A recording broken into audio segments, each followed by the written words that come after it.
खबर शामिल करते हैं शोरकोट से, जहां जंगलात से लकड़ी चोरी अरूज पर।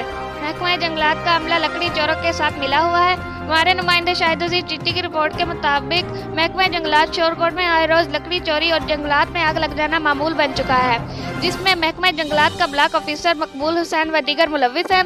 गुज़श्ता रोज divisional forest officer Jawad Hussain ने लकड़ी चोरी में मुलव्विस ब्लॉक ऑफिसर मकबूल हुसैन को मुअत्तल कर दिया और उसके खिलाफ महकमाना कार्रवाई का हुक्म दे दिया। Divisional forest officer Jawad Hussain का कहना है कि वज़ीर आज़म के ग्रीन प्रोग्राम के तहत लकड़ी चोरी और दरख्तों को काटना संगीन जुर्म है और जंगलात में लकड़ी चोरी को किसी सूरत बर्दाश्त नहीं किया जाएगा।